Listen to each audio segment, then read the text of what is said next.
তো গাইস তোমাদের করা লেজেন্ডারি কমেন্টগুলো ফলো করে লেটস গো।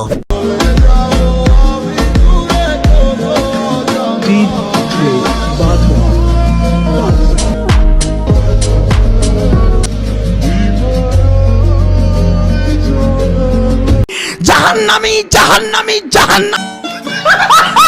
तो चलिए शुरू करते हैं। সমুদ্রের ঢেউ উঠছে, সবাই পালান। আইসস্টোন এর নিচে বসলে আমাদের আর এত কষ্ট করতে হতো না। আপু আসতে খুলে পড়ে যাবে তো। সে বুঝাতে চাচ্ছে তার বড় বড় দুটো মন আছে, পেগেটের তুলনায় চিপস বেশি আছে। গাছ ছোট হলে কি হবে, ফল কিন্তু ছোট না। ছোট গাড়িতে দুটো বড় হেডলাইট, গাছ ছোট ফল বড়। I am তো অবাক। তাই তো বলি এত ঘন ঘন ভূমিকম্প হয় কেন? রিলস বানাচ্ছে, ছেলেদের দেখাচ্ছে। আসলে কি মেকআপ নাকি কি মেকআপ? হ্যাঁ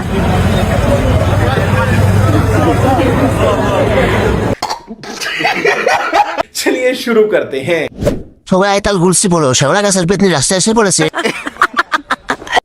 পেতনি খলিফা। এইভাবে আটা ময়দা ব্যবহার করলে আগামী প্রজন্ম না খেয়ে থাকতে হবে। তাই তো বলি আমার প্রায় 3-4 দিন রুটি বানায়নি কেন? সুন্দরী ওদের রানী পেতনি।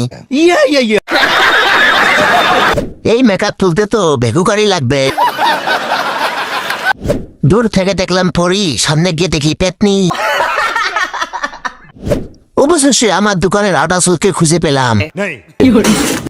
উনি চাইছিল সুদর্শন মহিলা হতে। মেকআপ আপু, ময়দা আপা। अच्छा মেকআপ সুন্দরী, ময়দা সুন্দরী। ভাই ও প্যানেল মে আর গুছাইছে মামুন ভাইয়ে লাচাইছে অন্য লোকে তো। चलिए शुरू करते हैं।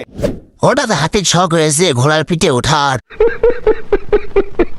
ভাগ্যিস ভালো নেমে গেছে, নয়তো ঘোড়াটা উপরে চলে যেত। হাতিটা মনে হয় চিড়িয়াখানা থেকে পালায় আইছে। মনে হইতেছে গোপাল ভাঁড়ের বড় ভাই। ভাইয়ের ফিটনেস খুব ভালো, ভাবি কিভাবে সামলায়। এত বড় হাতি ছিল ও আমার মা গো। ঘোড়ার পিঠে মানুষ, ঘোড়ার পিঠে হাতি। দেহ মোটা, মাথা মোটা।